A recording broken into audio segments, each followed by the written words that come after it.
एक टॉपिक है compound interest. अब बच्चे लोग इससे काफ़ी खौफ खाते हैं। एक टॉपिक है कंपाउंड इंटरेस्ट। अब इसके फॉर्मूले बहुत बड़े बड़े होते हैं। अगर जैसे फॉर्मूला अगर क्लास 8 के हिसाब से देखें तो पहला बार कोई बच्चा एक फॉर्मूला ये पढ़ता है, amount equals to P 1 plus R by 100 whole power ए।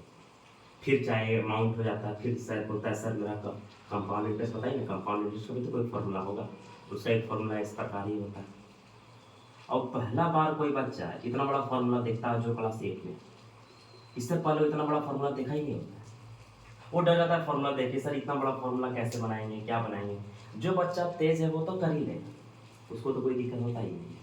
लेकिन जो बच्चा थोड़ा एवरेज है, जो बच्चा थोड़ा उससे कम है, उस पर ज़्यादा ध्यान देना पड़ता है। उसको ये सब फॉर्मूला बहुत बड़ा लगता है। तेज बच्चा का तो कहना नहीं है, वो तो ख्वाबों का नज़ारा होता है भगवान से द्वारा, उसका कोई दिक्कत नहीं होता है। लेकिन जो थोड़े से कम होते हैं उनके अगर उन पर अगर ध्यान दिया जाए तो बहुत अच्छा होगा। जैसे ये फॉर्मूला है तो उन बच्चों के लिए हम बता रहे हैं जो थोड़े कमज़ोर हैं और जो शायद थोड़े सोचते हैं कि अब मेरे से मैथ नहीं हो पाएगा, उनको हम थोड़ा सा एक नया नया ट्रिक बताते हैं, नया नया तरीका है, वो कॉन्सेप्ट है कंपाउंड इंटरेस्ट का, जो टीचर अक्सर क्लास में नहीं बताते हैं, लेकिन बताना चाहिए। अब ज़माना भी वही है, ज़माने के साथ ही ढलना चाहिए। हम बिना फॉर्मूला के ही हम आपको पूरा कंपाउंड इंटरेस्ट पढ़ाते हैं।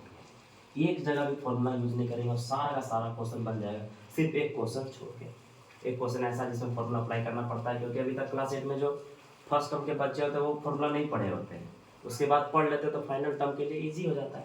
लेकिन देखिए अगर कॉन्सेप्ट सिंपल इंटरेस्ट का एक कहानी बताते हैं, उससे पहले एक चीज़ समझ जाइए। हम हर बार बच्चे को बताते हैं ये चीज़, यार 8000 कोई एक नंबर है, अपने आप में ये नंबर कितना परसेंट होता है? 100% होता है, अपने आप में वो 100%। फिर मेरा सवाल है सर इसका 1% कितना होगा?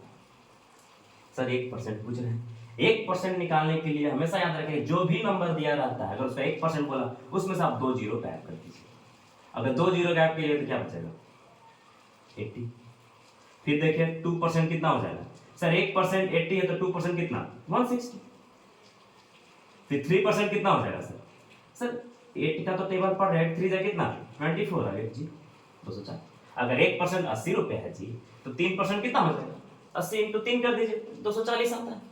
इसी तरह अगर पूछे हम आपसे कि 10% कितना होगा, अगर आप 1% के लिए 2 जीरो बैठा थे सर, गायब कर दिए थे, तो 10% के लिए 1 जीरो गायब कीजिए, 800 है। अगर उसी तरह का पूछे आपसे कि 5% कितना होगा, आप सिंपल बोल देते 10% 800 है सर, 5% 400 होगा। अगर इसी तरह कोई पूछ दे आपसे, प्यार से तो आप पता ही देते हैं, अगर 100% 8000 है सर, 50% तो 4000 होगा, इसमें तो कोई दिक्कत ही नहीं। अगर आपसे कोई पूछ दे सर 30% कितना होता सर, अगर 10% 800 है सर तो 30% कितना हो जाएगा? 2400। यहाँ पर तो किसी को कोई दिक्कत नहीं होना चाहिए। अब लगता है यहाँ पर सबको समझ में आ गया होगा। अब इधर आते हैं कि कैसे 1% निकालते हैं, कैसे 5% निकालते हैं, कैसे 10% निकालते हैं, कैसे 30%, कैसे 50%। अब कहीं कहीं सवाल दिखेगा ना सर आप इतना ही पूछ रहे हैं ना सर, कोई कोई ऐसे बोल देता है 12 1/2% निकालिए तो सर आपको क्या ये हार्ड लग रहा है नंबर देख के? इसको पढ़ कैसे सकते हैं सर आप? 12.5% या 12.5%। तो 12.5% को लिखते कैसे हैं? पहले 10%, 2%, 0.5%। इसको लिख कैसे सकते हैं सर? ऐसे भी तो लिख सकते हैं 10% प्लस 2% प्लस 0.5%। जैसे अगर 1% क्या था? 80 रुपया था ना, तो 0.5% कितना हो जाएगा? अगर 1% 80 रुपया से 0.5% 40 हो जाएगा। आप बताइए इसका वैल्यू बताइए, 12 1/2% का या 12.5% का या 10% प्लस 2% 12%, 0.5% 12.5%। 10% का वैल्यू कितना था? 80। 2% का वैल्यू कितना निकाले थे सर? 160। 0.5% का वैल्यू कितना आया? 40। बोलिए 160 इंटू 80 240, 240 प्लस 40। 10% का वैल्यू कितना लाए थे हम लोग? 10% 800 not 80, it will be 800. Now add 800 plus 160, 960 plus 40, set it will be 1000। कितना इजी हो जाता है निकालना। ये तो हम इसलिए कर रहे हैं क्योंकि अभी लिख रहे हैं पहली बार। कोई बच्चा तो मन में ही कर लेता sir 12.5%। Sir 10% I got 800 sir, 1% 80, 2% will be 160 और 1% 80 तो सर हाफ करेंगे 40 आ जाएगा, 160 प्लस 40 200 सर, एंड 800 है 1000। वो मन में ही सॉल्व कर लेता है। ऐसे जो बच्चे कमजोर होते हैं उनके लिए बहुत आसान हो जाता है समझना। अगर आप धीरे धीरे भी समझोगे तो क्लास 9 क्लास 10 और भी मजबूत हो जाता है और मन तुम्हारा और चंचल बनता है, मैथ की तरफ जाता भी है। ठीक है, चलिए वही चीज़ अगर यहाँ समझते हैं, ये चीज़ हम लोग पढ़ लें, इसको आप मिटा सकते हैं, लिखना चाहते हैं तो लिख लीजिएगा। ठीक है, अब देखिए पहले हम सिंपल इंटरेस्ट बात करते हैं, पढ़ चुके हैं। कोई एक प्रिंसिपल है, मनी मान लेते हैं 10,000, टाइम बोल रहा है 2 ईयर्स का, रेट दिया हुआ है 10%। आप बताइए इसका सिंपल इंटरेस्ट कैसे निकलेगा? आपको बता चुके हैं कैसे, फर्स्ट ईयर लिख दीजिए और सेकेंड ईयर लिख दीजिए, कोई जरूरत नहीं है फॉर्मूला का, आप मन में ही ऐसा बता सकते थे इसका। बोलिए फर्स्ट ईयर कितना लगेगा सर? 10% ऑफ इसका नंबर करना लग रहा है सर।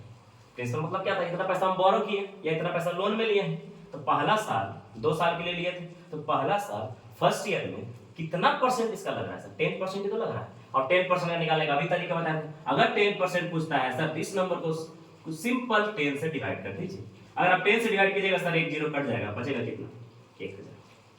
तो पहला साल कितना लगा? 1000। और सिंपल इंटरेस्ट क्या बोलता है, जितना पहला साल लगा है उतना ही दूसरा साल भी लगेगा, मतलब टोटल सिंपल इंटरेस्ट कितना हो गया? हम तो यहाँ लिख के बता रहे हैं, आप तो मन में जोड़ लिए होंगे। 1000 कितना सर? आप लिख के आना है सर, उससे फास्ट हम जोड़ देते हैं ना मन में, 2000। ठीक, आप तो जोड़ दीजिए, जोड़ लिए। अब समझते हैं हम लोग सेम चीज का कंपाउंड इंटरेस्ट। सेम से फिर से क्या है, इस पर कंपाउंड इंटरेस्ट देखते हैं, इस पर हम लोग सिंपल इंटरेस्ट देखें, इस पर हम लोग कंपाउंड इंटरेस्ट देखेंगे। प्रिंसिपल मनी क्या है? वही है 10,000। टाइम क्या है? 2 ईयर। रेट क्या है? 10% पर एनम। सर इससे भी बहुत लोगों को प्रॉब्लम होता है। एनम मतलब साल होता है, पी मतलब पर, एक साल, पर मतलब एक होता है सर, एनम मतलब साल। एक साल में कितना इंटरेस्ट है? यहाँ पर वही लिखा रहता है बुक में भी, पी ए पर साल, कोई दिक्कत नहीं होना चाहिए। पर एनम बोलता है सर, ए से एनम होता है। अब एनम का मतलब साल होता है सर, ईयर होता है सर, कोई दिक्कत नहीं है सर। अब देखते हैं सर इसका कंपाउंड इंटरेस्ट निकालना। सर सब बच्चा फॉर्मूला लगाता है, फॉर्मूला पुट करता है, फिर आंसर लाते हैं। ऐसा क्यों करना है? जब तुम्हारे पास दिमाग है, भगवान दिमाग दिए ही है, तो लगाते हैं सर फॉर्मूला। तो अगर 2 ईयर साल है, पहले लिख लो ऐसे, फर्स्ट ईयर, फिर क्या चाहिए? Second year. ऐसा हम कॉन्सेप्ट समझते हैं। कॉन्सेप्ट बहुत ही शानदार है और कॉन्सेप्ट से तुमको प्यार आ जाएगा। एक बार कॉन्सेप्ट लोग पकड़ लिया तो बोले बार बार इसी से बनाएंगे सर, जरूरत कोई नहीं है फॉर्मूला का। अब फॉर्मूला भी तो वही है सर, इसी से तो फॉर्मूला आया था। हम फॉर्मूला क्यों पकड़, हम जड़ को ही पकड़ लेते हैं ना पूरा, तो पेड़ तो अपने आप ही आ जाएगा। अब यहाँ देखते हैं, तो पहला साल कितना लगेगा सर? 10% इस नंबर का, तो एक जीरो गायब कर दो सर, 1000 लगा लिए सर। लेकिन सेकेंड ईयर में जितना 1000 लगा था वो तो लगेगा ही सर, लेकिन 10% इसका भी लगता है। यही है अलग कंपाउंड इंटरेस्ट और सिंपल इंटरेस्ट में। सिंपल इंटरेस्ट क्या था, हर साल सेम लगता है सर, लेकिन कंपाउंड इंटरेस्ट क्या है, ये साल जो दिए हो ना, अगला साल तो वो पैसा देना ही देना हमको, लेकिन उस पैसा में और 10% हमको देना, क्योंकि रेट कितना का पूछा था? 10% का। आगे समझे? अब बोलता है सर जितना पैसा पिछला साल था वो तुम हमको दो एज ए इंटरेस्ट, लेकिन जितना पिछला का था उसमें भी 10% हमको दो। यही कंपाउंड इंटरेस्ट लागू होता है, इसीलिए इसका नाम चक्रवृद्धि ब्याज होता है हिंदी में। चक्र मतलब गोल गोल घूमते रहो, देते जाइए पैसा। बोलिए अब 1000 का 10% कितना होगा? अभी बताया था 10% निकालने के लिए क्या करना पड़ता है इसका? एक जीरो गैप कर दीजिए, कितना है? 100। बताइए टोटल कंपाउंड इंटरेस्ट कितना हो गया? आप मन में जोड़ लेंगे, आप तो लिख रहे हैं सर, हम मन में जोड़ लिए कितना?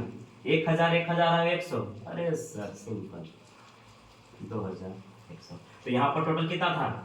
2000। यहाँ पर कितना है टोटल? 2100। तो कौन ज्यादा फायदा करता है? सेम मनी के लिए सेम टाइम पे सेम रेट पे कंपाउंड इंटरेस्ट आपको ज्यादा पैसा देता है 100 रुपया। तो किसमें ज्यादा बेनिफिट है? किसमें आप कौन सा कंडीशन देना चाहेंगे अपना, जो जिसको आप पैसा देंगे आप क्या चाहेंगे? कंपाउंड इंटरेस्ट ही ले लो ना, 100 रुपया ज्यादा कमाएगा। ठीक, लेकिन क्या ये एक मैथ होता है, एक मैथ पढ़ाई होता है, लेकिन मैथ में ज्यादा जरूरी चीज होता है कि आप मैथ पर पढ़ाई करें। सर मैथ से क्या सीखें? मैथ में एक फीलिंग आता था, जितना भी हम लोग मान लीजिए पैसा किसी को भी देंगे तो उसको ज़रूरत होता है, एक गरीब होता है सर में, गरीबी गरीबी से वो जूझते रहता है, या कुछ उसका डिमांड होता है फैमिली का, परिवार का, तो आपको पैसा देना पड़ता है। लेकिन आप कोशिश कीजिएगा कि किसी को भी पैसा दें तो आप सिंपल इंटरेस्ट पे ही दें, क्योंकि आप कंपाउंड इंटरेस्ट थोड़ा सा ही उससे ज़्यादा पैसा कमा पाइए। लेकिन थोड़ा सा लालच के चलते आपको कहीं मोरल कैरेक्टर डाउन हो जाता है। इसको बोलते हैं एथिकल स्टडी ऑफ मैथ्स बोलते हैं, या गणित बोलिए।